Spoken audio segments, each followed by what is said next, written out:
Ya niki London sampean pahami. Misalnya ngeten nggih. Kula di bojo. Saya secara naluri ekonomi seneng nak aku ya kerja, bojoku ya kerja. Sampean di bojo, sampean secara naluri ekonomi tetap seneng nak lanangi ya kerja, wedoke kerja karena secara kalkulasi lebih cepat kaya. Tapi coba kalau sampean mulai pakai logika penyelamatan dari bahtera keluarga, dari pergenjingan, dari perselingkuhan. Misalnya bojo mayu, potongannya serodok kenes.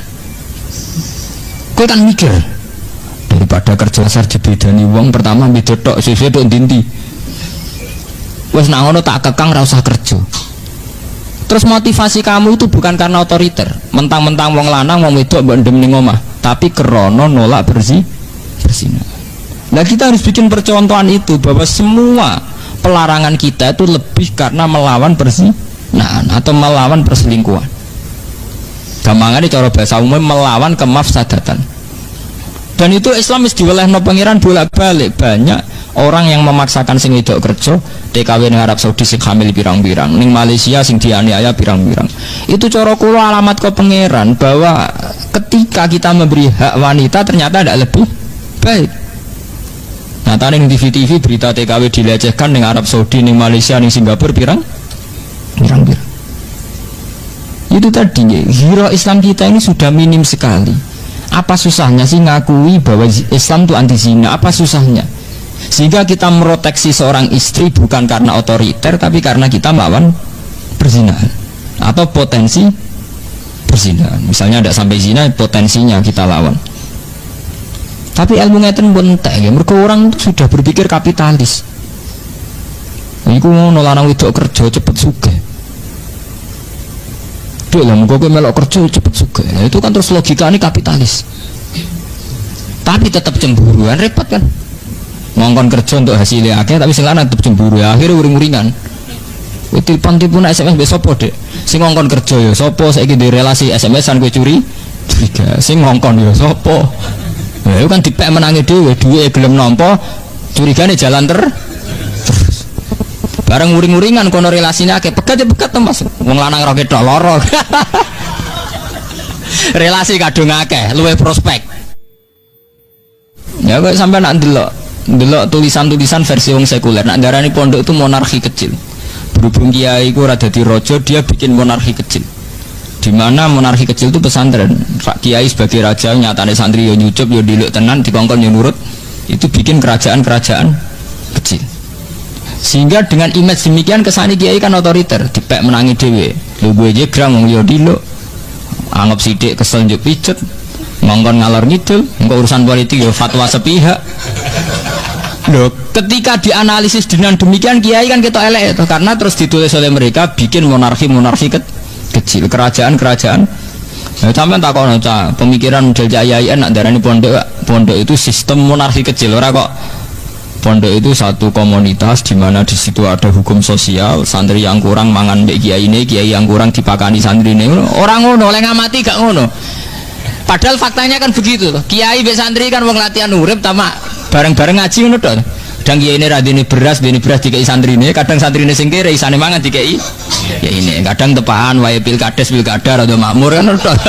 Itu kan sederhana begitu kan. Tapi oleh mereka ditulis kiai itu menerapkan sistem monarki kecil. Di mana seorang kiai jadi raja, santri jadi rakyat. Contohnya macam-macam, delalah ono sing pas. Makanya sistem yang ditiru juga sistem poligami karena raja-raja dulu istrinya juga banyak. Lagi ya banyak. Nah, itu kan wis digaduk-gaduk ya sebagian gaduk. Lenda itu kula namung cerita, innahu fakar wa qaddar, betapa pengaruhnya pemikiran. Ya piye supaya Islam ketok kacau. Mulane sampean aja kaget nek ono kiai-kiai ngalim sira gelem kaji ki aja kaget, ya aja melok-melok. Mungkin levelnya karena dalam sistem haji itu kan menguntungkan Arab Saudi.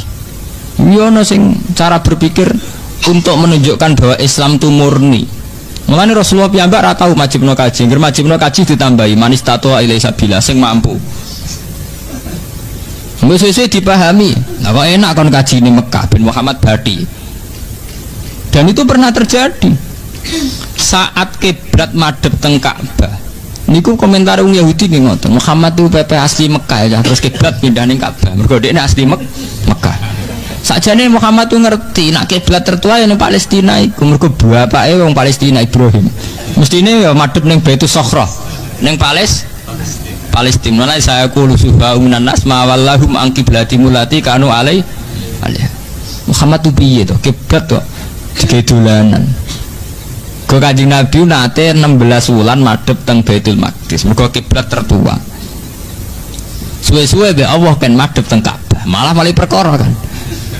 Mergo jare wong kafir Madinah terus penak. Muhammad ku piye? Pepet desane terus dienggo kiblat. Mergo Nabi kelahiran Mekah. Iki jenenge innahu fakkara napa? Fakot. Mulane kula nu tambah iman mbek pangeran. Umpama kula ning donya ditakdirno iman mbek Quran kula mati mun wani. Pun niku mergi ketok nak Quran sing bener. Itu tadi. Yuriduna ayutfi'u nurallahi bi afahim. Pada akhirnya lawan-lawan Islam mateni Islam lewat silat lidah, lewat silat mulut. Bi afahim dengan pinter-pinteran silat lidah. Lah kok mboten sepundi? Peristiwa nasah mansuh. Nggih, hukum sing dirubah niku nak cara tiang-tiang Islam sing soleh. Nak arifin nasah mansuh itu satu perubahan hukum yang bersifat kondisional li maslahatil ummah. Bahwa nasah mansuh merubah hukum sing krana maslahate umat. Tapi wong Yahudi enak oleh provokasi, delok oleh nabimu pelin-pelan tenan. Wingi muni halal saiki muni haram, bar muni haram muni. Macam nasah mansuh kan merubah hukum, merubah hukum terserah sing komentari itu. Dianggap realistis yo kena. Mergo rubah yang karena kondisi yo. Nah, diarani pelin-pelan yo kan kena. Nyatane ora konsisten. Dhisik BKB saiki PKNU jenenge ora konsisten.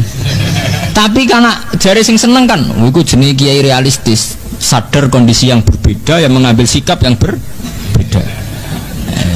Nah, tapi jare sing gedeng kan jenenge pelin-pelan. Padahal cara kula nasah mansuh itu fenomena biasa. Lho nggih to nggih, misale sampean ning desa orang terpelajar, roh perawan angon iso seneng. Tapi kowe dengan sendirinya kuliah, roh bocah wayu-ayu ning kota kaosan ketat, roh cah iku seneng jagar. Wes langsung mbok tinggal loh dengan sendirinya. Artinya tingkat pengetahuan itu juga punya perubahan gitu nggih.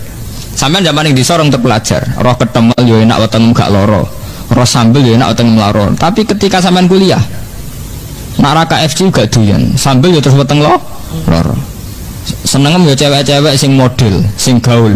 Roh bocah tanggamu sing dhisik mbok senengi saiki matun, ora seneng blas. Lagi dadi kiai yo ngono. Kowe zaman kere untuk bojo iku syukure ra karuan. Bareng ki dadi kiai DPR RI. Roh bojomu kok ora pantes kabeh. Mergo wong wedok ayu-ayu di Jakarta luwih pantes. Intelektual juga gitu.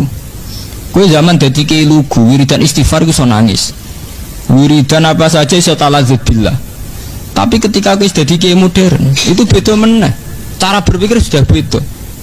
Semulai nikmati HP, nikmati internet, menawa di SMS banking bareng sembuh. Rekening era sitok. Ini contoh bahwa perubahan orang itu tidak boleh merubah akidah. Tapi perubahan itu pasti terjadi. Lah tapi mbek wong kafir, mbek wong Yahudi dianggap Muhammad nasah mansuh dianggap pelin-pelan. Ini penting kula aturaken teng mriki bi afahihi. Ya sama seperti sekarang yang kita alami. Kiai-kiai politik masyarakat lari. Jadi kiai kok politik saya kira seneng ngaji. Bagi mereka yang seneng politik, sira politik jadi pangku tangan. Masalah bangsa banyak kok ini pangku napa? Tangan. Nah, repot. Intinya nak jenenge cangkem bisa diwolak-walik. Mergo lidah tidak bertulang gitu. Lha ini perlu kula aturaken teng mriki karena itu tadi. Yang namanya hidup itu mau pinter-pinteran omong tok. Ini kayak kula bolak-balik nak mucal teng sarang kula terangaken. Ana wong anteng. Nak jari sing salemu, Pak Yai ku lu anteng. Nak jari sira seneng, jen tell me telat mikir gak anteng. Kan wong tell me. Ya padha. Nak kowe ndek kiai aktif, jari sing seneng Pak Yai itu aktif, dinamis. Jari sira seneng iku jenenge tak itu. Artinya wis ngoten begitu. Ya betapa satu fakta bisa dikomentari yang berbeda. Ya kok kowe lagi seneng cawe itu. nak ndak guyune manis mergo gingsul. Nak jare sira seneng untu ra rata. Wong gingsul artine untu gak rata. Lah Nabi niku zaman berjuang ngadepi tiang Yahudi niku wong Yahudi pinter omong panjen biafahim diputar-putar. Fakta diputar balik. Iku mau termasuk Nabi ra Nabi ditakok Yahudi ra iso jawab mencangkem Yahudi. Mat, takoke lugu, Mat. Nak wedhus mati sing mateni sapa? Ya Nabi ya lugu jawab Allah.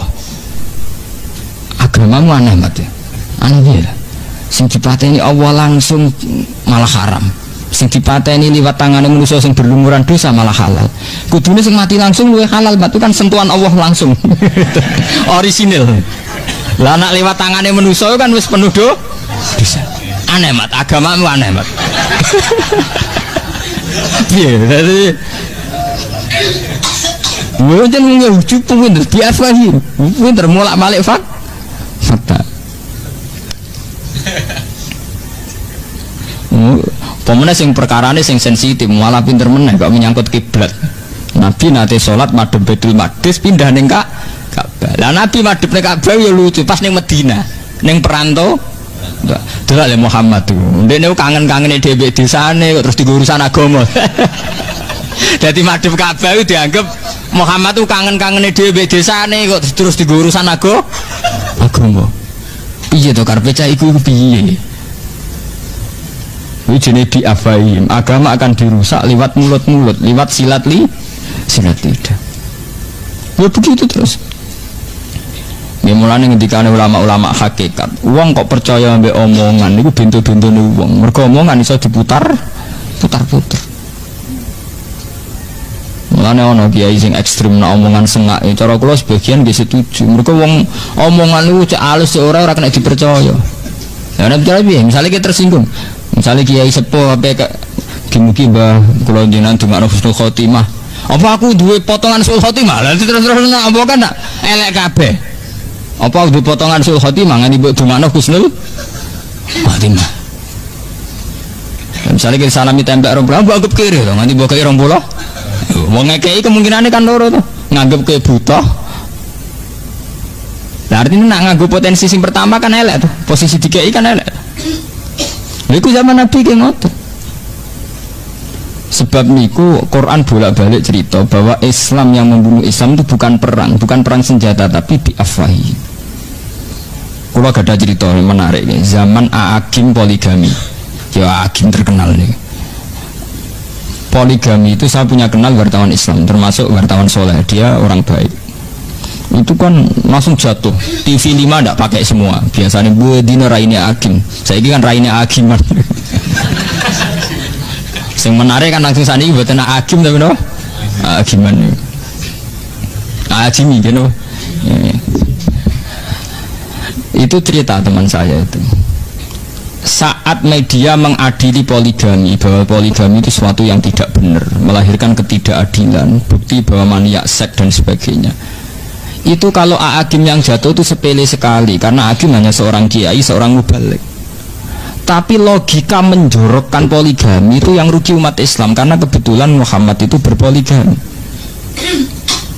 Kalau balik ini banyak penulisan tentang poligami kesannya menyudutkan A'agim jatuh itu sepele sekali karena dia hanya seorang mubalik, seorang kiai. Tapi logika bahwa poligami benar-benar salah, dia menyimpulkan bahwa poligami benar-benar yang jorok itu sudah merugikan Islam karena Rasulullah melakukan poligami. Itu yang kita rugi.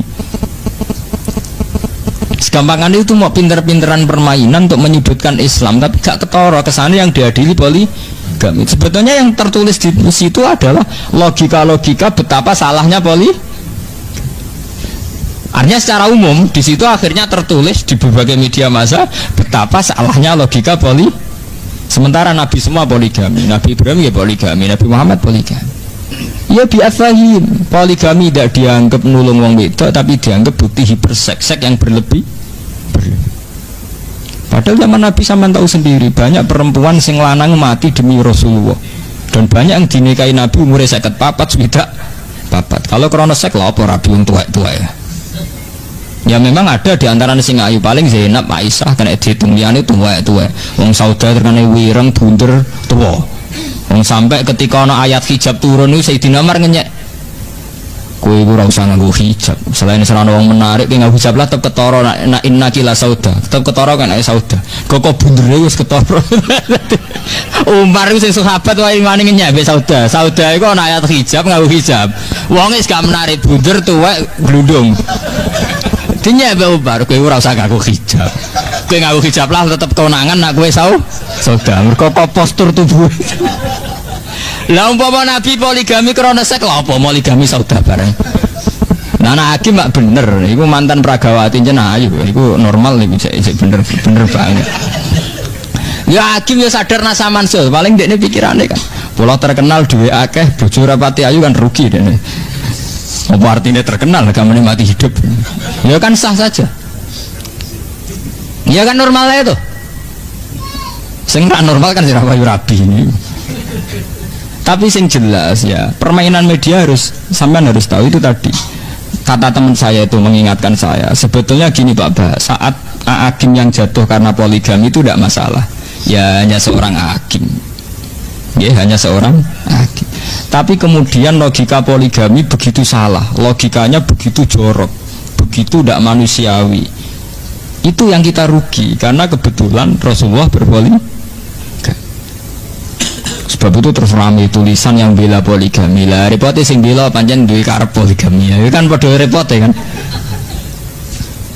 Nak cara kula pribadi itu tadi bahwa Rasulullah sebagai nabi itu memang mulai dulu disoal, mulai kenabiannya sampai punya rivalitas sampai saiki ana Musaddiq ana Liyaminuddin kabeh ya rival-rivali nabi untuk ketemu Jibril. Liyaminuddin Musaddiq kabeh. Itu normal sekali normal sekali. Artinya seorang nabi pasti punya musuh. Wa kadzalika ja'alna likulli nabiyyin aduwwan minal mujrimin, kata Allah, setiap nabi pasti saya bikinkan musuh. Tapi masalahnya musuh paling fatal kata Rasulullah itu nak sing salah faham wong Islam dhewe ya umate dhewe. Mulane kanjeng Nabi wanggrono wong Islam sing salah iku duka. Kowe kepengin kaya kaum Nabi Musa. Kowe kepengin kaya kaum Bani Israel. Nabi Bani Israel musuhnya ora wong sing kafir, tapi musuhnya umatnya dhewe. Iku kakean penjaluan. Lah Nabi Muhammad itu ngadepi umatnya pun kathah sing ngoten. Jadi sekarang banyak yang menyayangkan hukum Islam. Misalnya ada hukum pancung menyesal. Dalam hukum modern tidak usah pancung. Hukum qisas disesali. Sekarang dalam hukum modern nggak mengenal hukuman mati. Potong tangan disesali. Hampir semua tatanan hukum Islam disesali.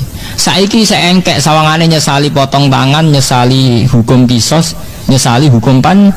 Engko nang era putune kita nyesali kok zina haram sih. Kok sesuai nang disesali malah pesen piye to ono zina barang haram, barang enak kok diharam. Lho nggih, awal dari menyesali aturan Islam sesuai kok delodok sing disesali hukume.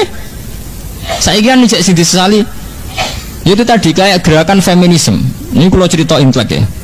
Di Jogja itu di kota-kota besar itu semua mahasiswa itu termasuk untuk studi gratis itu kalau studi tentang gender, tentang kesamaan gender, bahwa hak wanita sama persis dengan hak lelaki. Karena kebetulan lagi Islam memposisikan lelaki 1 derajat di atas perempuan. Sekarang hak gender kuat. Kula cek eling cilik kula iku lurah wedok iku kiai protes kabeh. Saiki menedek lurah, cek bupati, cek presiden ora ana kiai pro. Bahkan suhune kiai tahu duet sampai Megawati ya. Dan itu ndak janggal. Padahal sampean eling to, ge cilik sampean eling to.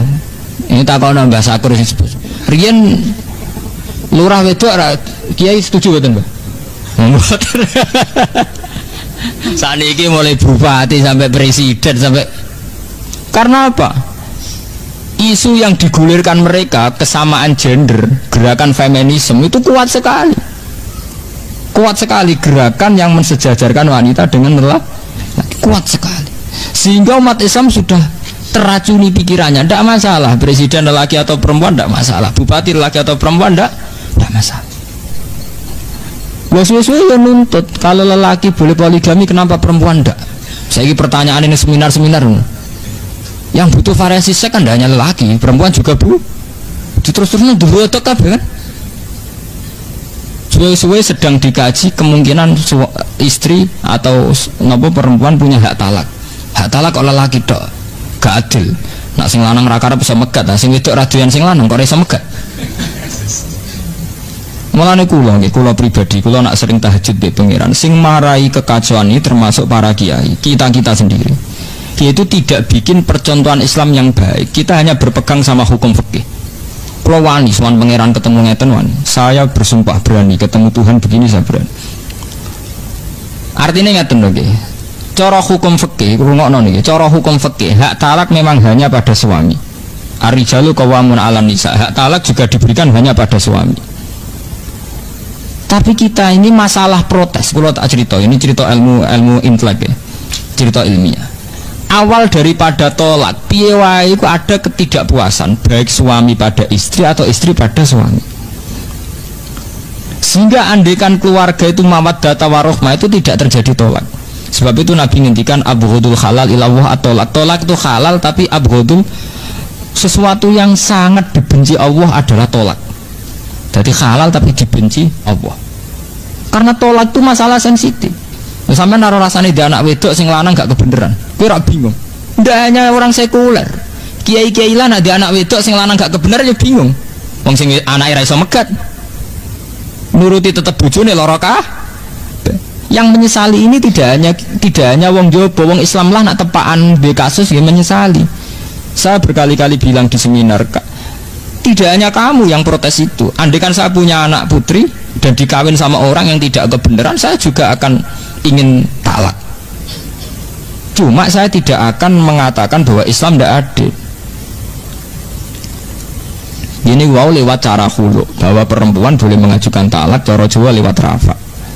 Tapi gini ku bolak-balik, kiai-kiai kampung, kiai-kiai yang lugu itu ikut andil dalam memperparah keadaan. Kita tidak mempopulerkan hukum Islam yang lain di luar tolak. Sebetulnya harus kita populerkan bahwa dalam Islam tidak hanya tolak, ada khulu, ada fidah, ada rafa, cara Jawa. Andekan hukum tolak sepopuler hukum khulu, juga sepopuler hukum rafa, mungkin mereka tidak janggal. Karena kelihatan kalau perempuan juga punya hak. Wes gitu kita tidak bikin percontohan yang baik. Misalnya begini, yang namanya poligami di dunia kiai pun rata-rata faktor nafsu. Ya artinya bojone elek rabi wong ayu, bojone ngecewakno rabi sing luwih menah. Sehingga ya terjadi stigma bahwa poligami ya mesti unsure seks. Ya akhirnya korbannya wong, terus bayangnya zaman Nabi unsurnya juga seks. Makanya kalau setuju model konsep Quran di luar aturan hukum, itu ana laqad kana lakum fi Rasulillah uswatun hasanah. Rasulullah poligami, tapi beliau membuktikan adil. Sehingga zaman itu ya tidak ada polemik. Bahkan wong Yahudi sendiri itu tidak mencibir Rasulullah poligami, karena ya baik-baik saja, nggak ada apa-apa. Itu pentingnya uswatun apa? Hasanah. Nggih to nggih. Misalnya sampean ketemu pakar gender atau pakar feminisme, pakar yang mensejajarkan wanita dengan lelaki. Wong iku mbok rabi, pakarelah lho mbok rabi. Bareng mbok rabi bahagia, apa deh? Itu pentingnya fi Rasulullah uswatun.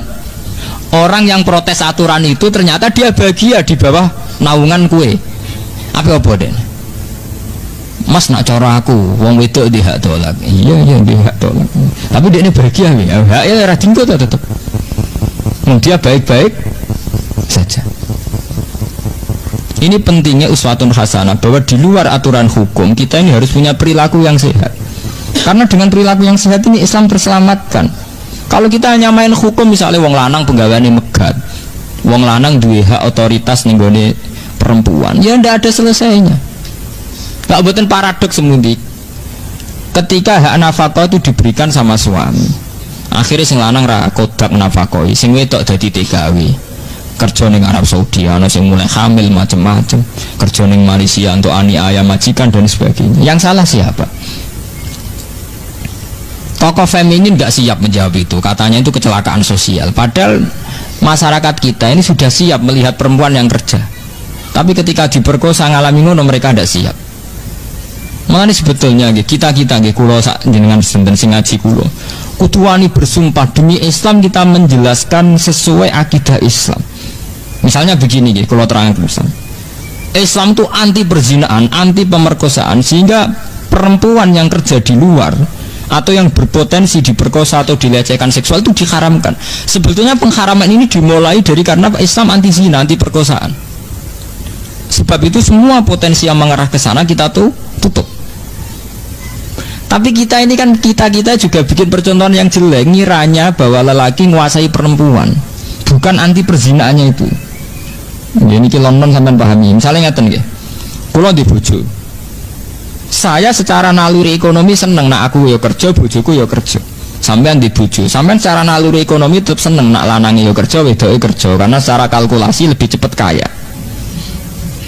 Tapi coba kalau sampean mulai pakai logika penyelamatan dari bahtera keluarga, dari pergenjingan, dari perselingkuhan.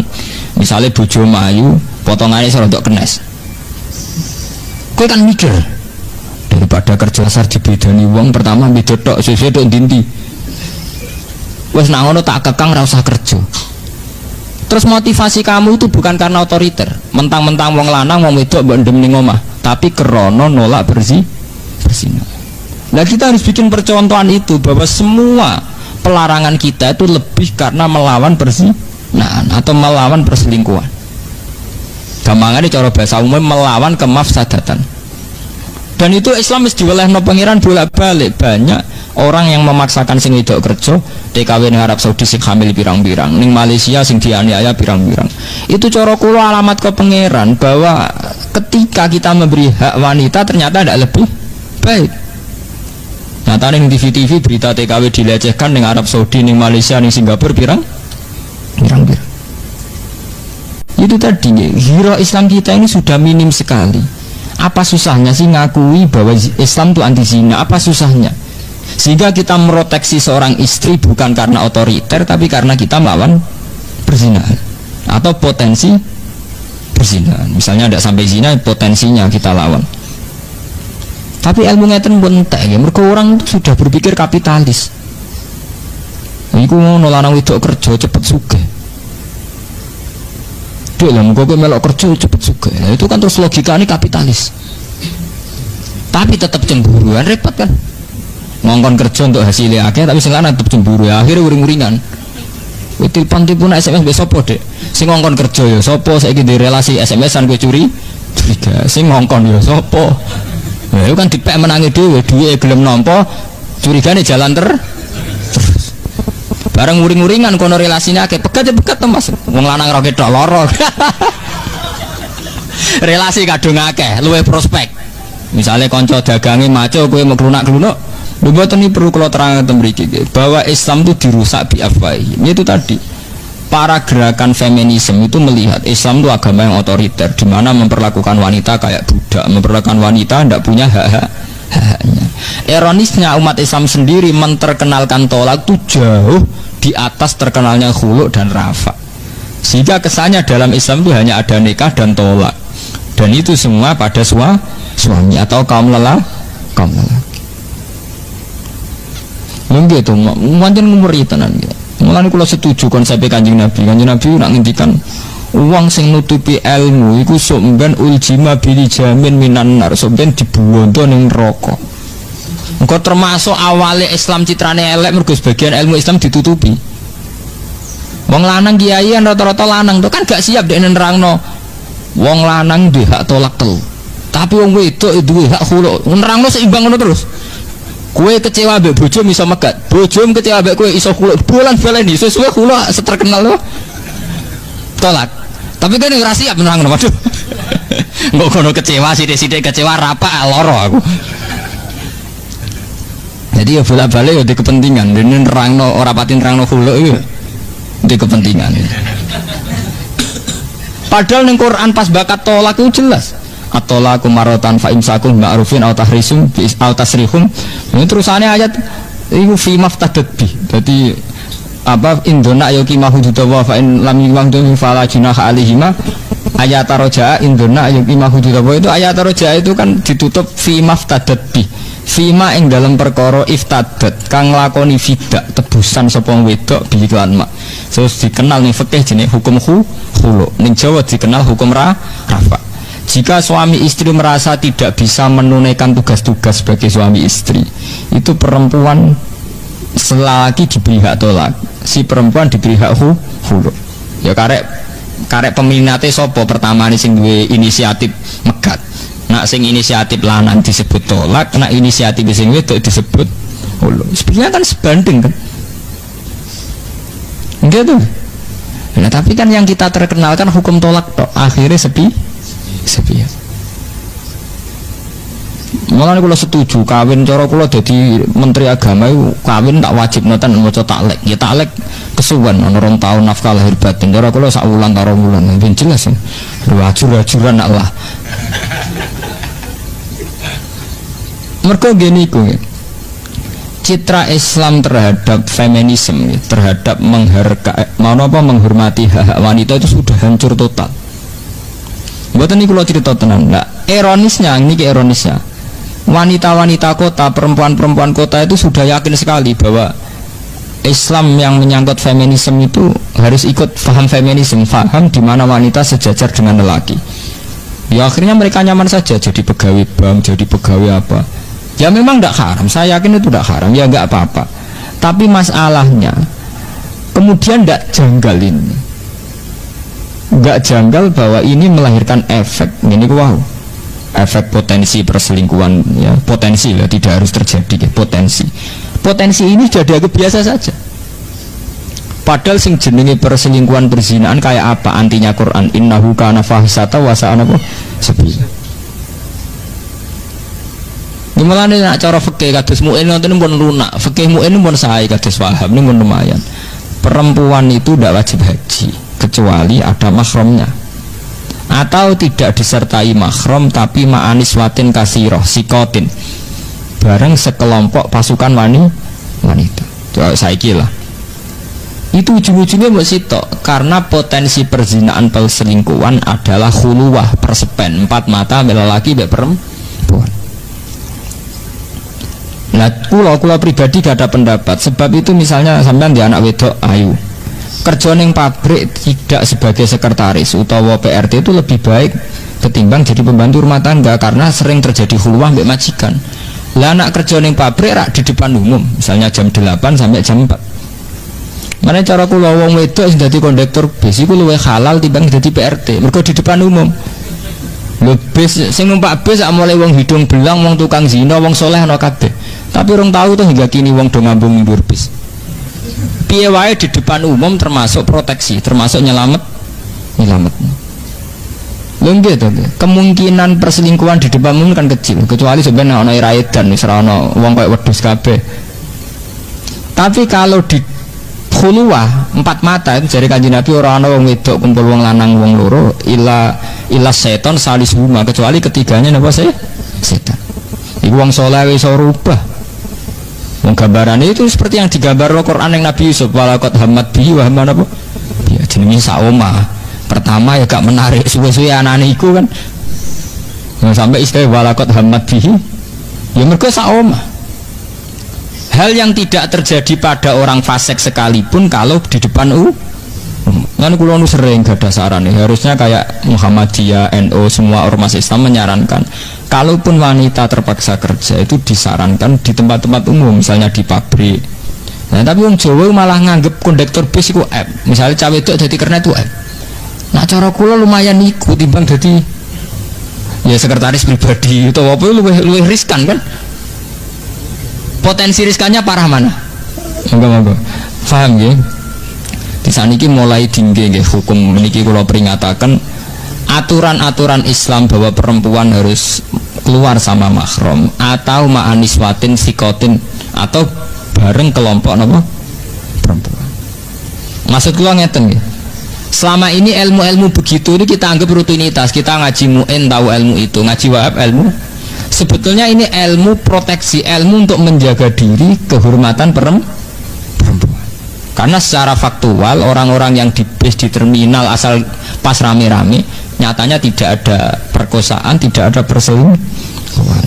Sementara banyak kasus di mana orang podo soleh atau bermula soleh, tapi karena sering berduaan kecelakaan. Itu tadi kalau pesan sekali sama yang pernah mondok, yang kiai, bahwa kita melihat hukum Islam itu harus menjadi energi sosial. Bahwa aturan-aturan begini dalam fikih harus menjadi energi apa? Sosial. Sehingga nanti saat kita punya anak perempuan atau punya tetangga perempuan tanya, Pak Kiai kalau saya ini kerja apa? Neng pabrik ae, utawa kerja yang di depan umum, gamane sing tidak huluan. Ya, tapi kita kan kita tidak bikin percontohan Islam yang baik. Yang tahu-tahu disudutkan bahwa Islam itu mengekang perempuan sehingga perempuan tidak punya hak aktivitas. Ya, ini global ini makanya musuh-musuh Islam itu selalu innahu fakkar wa qaddar fakutila kaifa qaddar yuriduna ayutfi'u nurallahi bi afwahihim. Mereka ingin sekali membunuh Islam lewat silat tidak. Terus lewat ngaji ini mungkin kita akan lebih baik ya.